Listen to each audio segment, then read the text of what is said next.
Il n'y a pas de...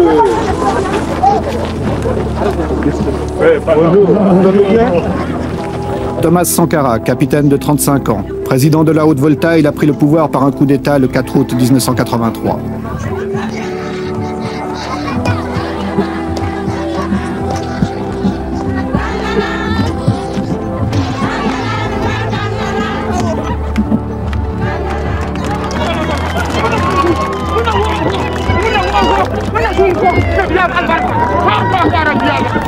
C'est parmi les couches les plus pauvres de la population qu'il compte ses plus chauds partisans.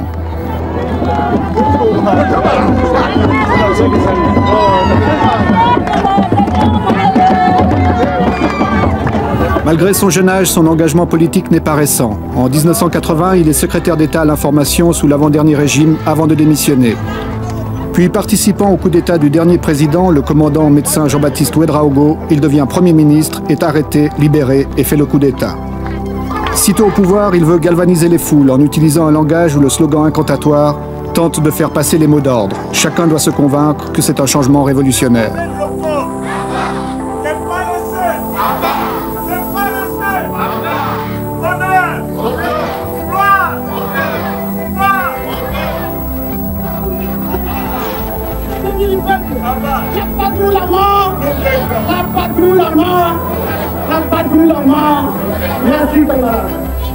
À Pau, les gens sont venus très nombreux pour lui apporter leur soutien.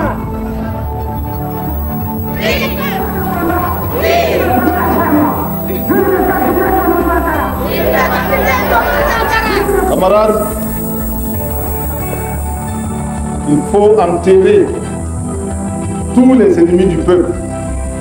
Il faut enterrer tous les défauts qui empêchent le peuple de se libérer, qui empêchent le peuple de construire son bonheur. Si depuis 20 ans, chaque week-end, les femmes puisaient de l'eau comme elles le font, il y a longtemps que nous avions rempli 20 barrages à Pau. Le pays n'est pas riche, n'est pas pauvre. Au contraire, il y a des ressources. En vous mettant au travail pour construire ces 20 villas, en vous mettant à la tâche, vous avez décidé de vous prouver à vous-même que vous êtes capable de transformer la réalité de cette ville de Pau. En effet, vous pouvez la transformer, cette réalité. Mais pour cela, il faut bannir de vos rangs les paresseux. Ceux qui ne veulent pas travailler. Il faut bannir de vos rangs les féodaux, les équilibristes. Ceux qui croient que ce chantier est pour eux l'occasion de devenir de petits patrons pour les élections futures. Tous ces gens, tout cela, il faut les mettre de côté. Il faut bannir de vos rangs les maris qui n'autorisent pas leurs femmes à aller sur les chantiers. Camarades, les mauvais maris,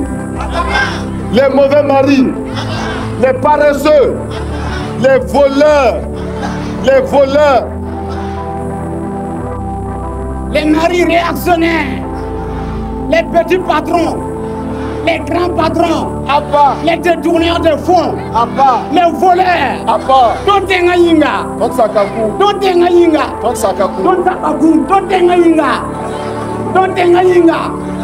vive la révolution, vive le capitaine Thomas Sankara. On ne peut pas se développer sans mobilisation. Nous ne pouvons pas nous développer si le peuple lui-même ne prend pas son destin en main. C'est le peuple qui doit construire le pays. Ce n'est personne d'autre. C'est 20 villas aujourd'hui. Demain, ça sera 20 écoles, ça sera 20 dispensaires, ça sera 20 maternités. Et chaque année, ce sera comme ça. Camarades, l'impérialisme, le colonialisme, le néocolonialisme, le fantocisme, les voleurs, les paresseux, les détourneurs, les magouilleurs.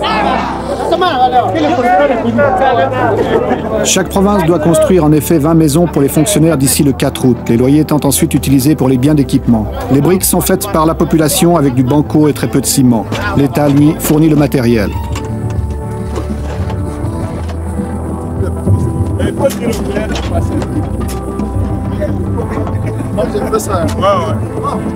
Afin d'entretenir le moral de ceux qui travaillent, le capitaine Sankara multiplie les visites de ses chantiers en mettant chaque fois la main à la pâte.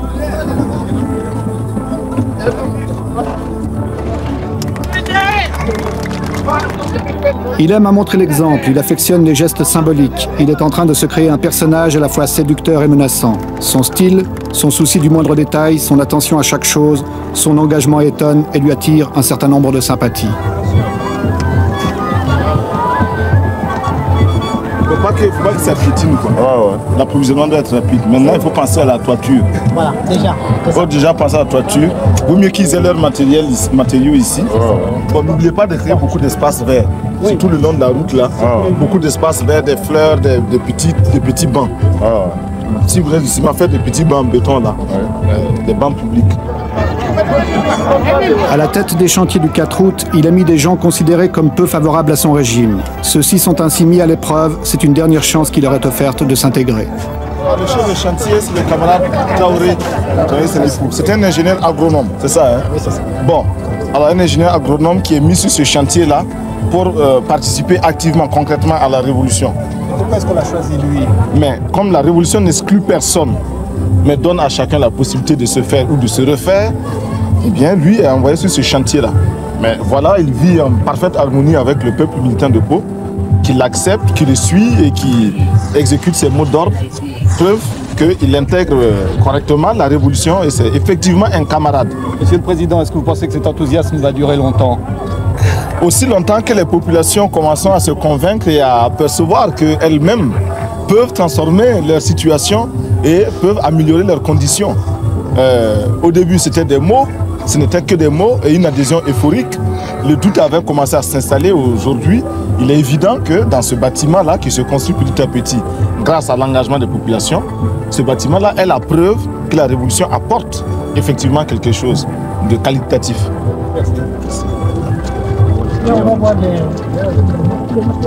Pour surveiller et encadrer le chantier, un commissaire politique a été nommé. Il peut s'appuyer sur les CDR, Comité pour la défense de la Révolution, formés surtout de jeunes très actifs. Dès son accession au pouvoir, le capitaine Sankara a effrayé certains milieux qui le considèrent comme étant l'homme de Kadhafi, l'homme de la Libye. L'homme de la Libye, peut-être que la Libye a des hommes. En tout cas, il n'en a pas ici. En tout cas, ce n'est pas moi. Je suis au contraire un voltaïque qui connaît ses réalités, la misère de son peuple et qui voit aussi comment ailleurs d'autres ont eu le courage de prendre leurs responsabilités. N'ont pas honte de dire que nous traitons avec Kadhafi, n'ont pas honte de dire qu'à certains moments il nous a aidés à notre demande et quand certaines de ces aides ne nous convenaient pas, nous le lui avons dit. Mais de là à dire que nous sommes influencés par Kadhafi, c'est absolument faux. Absolument faux parce que nous ne faisons pas ici ce que fait la Libye. D'abord, Lord Volta n'est pas la Libye. Ensuite, moi, je ne suis pas Kadhafi. Les voltaïques ne sont pas libyens. Cela est très important. Nos positions n'ont pas toujours plu. Mais nous voilà dans... Nous connaissons un dilemme. Soit taire nos positions que nous considérons comme vraies, donc taire la vérité. La vérité, c'est ce que chacun de nous a sa vérité. Bien sûr, nous n'avons pas la vérité absolue. Donc, consciemment mentir pour bénéficier des grâces de ceux qui peuvent nous aider ou de nos partenaires qui sont délicats et puissants. Ou alors leur dire la vérité dans la conviction, dans l'intime conviction que nous rendons service à notre peuple et à tout autre peuple. Aux Nations Unies, nous sommes membres du Conseil de sécurité des Nations Unies. Nous recevons aujourd'hui des pressions multiples, multiformes pour orienter nos votes, pour orienter nos prises de position aux Nations Unies. Pouvons-nous nous taire lorsque l'on agresse un pays parce qu'il est petit? Pouvons-nous nous taire lorsque l'on envahit un autre pays? Nous estimons que si nous sommes aux Nations Unies et au Conseil de sécurité, et si nous n'y sommes pas simplement pour compléter les effectifs et pour la foire, nous devons avoir le courage de dire au nom des peuples qui nous ont fait confiance, car il s'agit de vote, et la Haute-Volta a eu plus de 104 pays qui l'ont élu, nous devons représenter leurs intérêts. Et en particulier, ces pays non alignés qui ont massivement voté pour la Haute-Volta, nous devons quotidiennement, constamment, courageusement défendre les intérêts des non-alignés d'une manière particulière, mais d'une manière générale, de tous les peuples qui s'indignent. Si nous ne voulons pas que le Conseil de sécurité des Nations Unies et les Nations Unies en général deviennent une caisse de résonance manipulée par quelques tambourinaires puissants, il nous faut, nous, membres, y exercer tout notre droit, même s'il est limité du fait que quelques-uns ont un veto qui est omniprésent. Nous avons donc des pressions. Mais malgré tout, une grande puissance comme la France, comme les États-Unis ou comme l'Union soviétique, s'ils décident de retirer une partie de l'aide qu'ils vous apportent actuellement, peuvent vous mettre dans de graves difficultés intérieures. Mais c'est vrai. C'est la raison pour laquelle nous sommes obligés de lutter contre l'impérialisme et ses manifestations. L'impérialisme, aujourd'hui, c'est qu'il est très important, il est plus utile pour lui de nous dominer culturellement, beaucoup plus que militairement. La domination culturelle est la plus souple, la moins coûteuse, la plus efficace.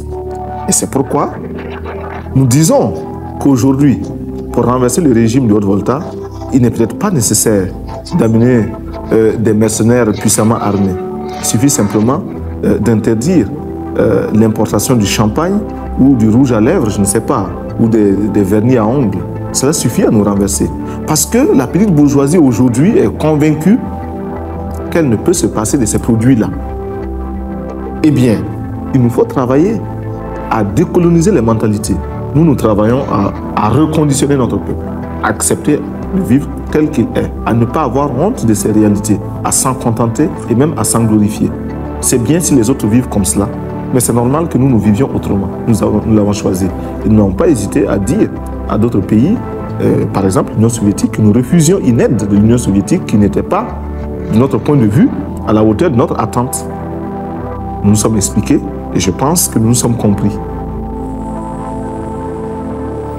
Mercredi, jour de réunion du Conseil des ministres. Ceux-ci s'y rendent dans leur nouveau véhicule de fonction.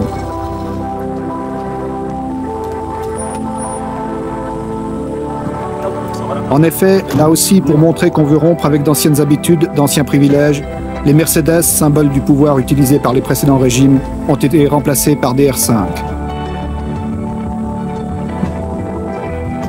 Il s'agit de frapper par des mesures spectaculaires. Le président a même décidé de faire de la Cadillac décapotable de son prédécesseur l'objet d'une tombola nationale. Ainsi, celui qui l'aura gagné pourra-t-il l'utiliser sans être soupçonné d'enrichissement illicite. Outre le capitaine Sankara, l'équipe gouvernementale est composée de militaires et de civils. Tous doivent avoir un engagement total et en particulier multiplier les contacts dans le pays.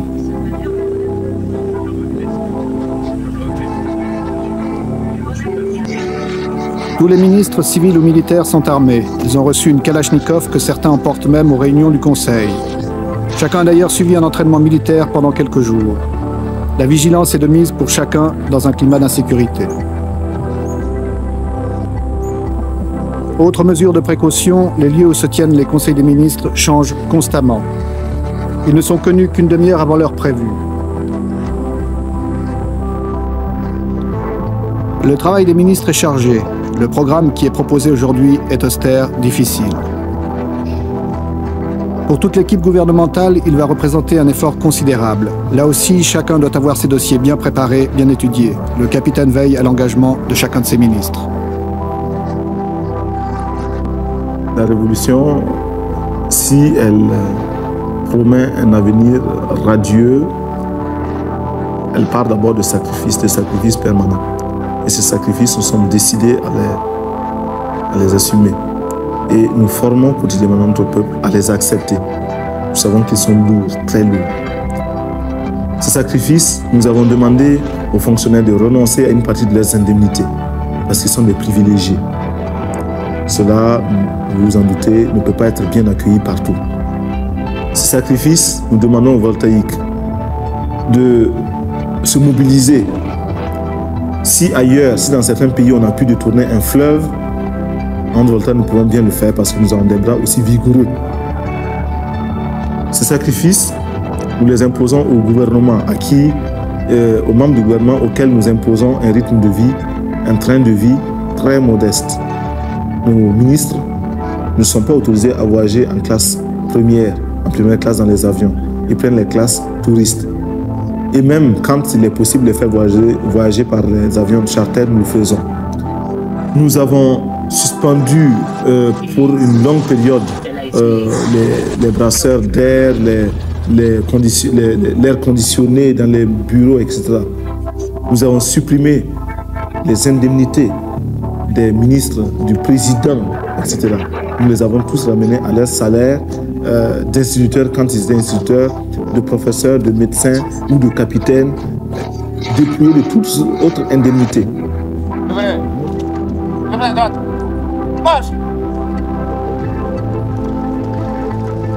L'armée est obligatoire, mais seuls 2% des voltaïques en âge de porter les armes sont recrutés faute de moyens.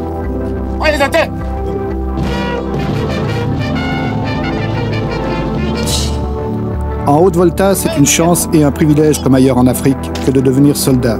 Cela assure du travail et un salaire garanti.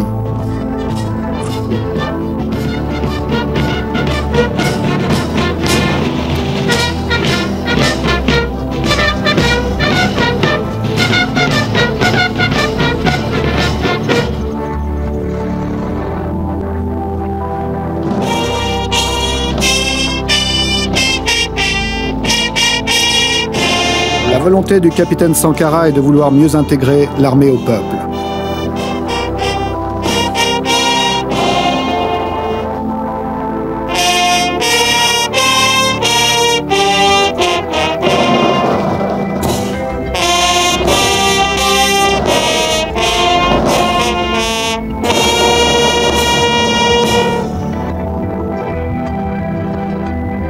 Nous avons donc nous refaisons notre service national. Au lieu de 18 mois, il sera maintenant de 12 mois. Mais au lieu d'être simple, exclusivement militaire, le métier des armes, 18 mois, et après on en garde certains, les autres sont renvoyés, non.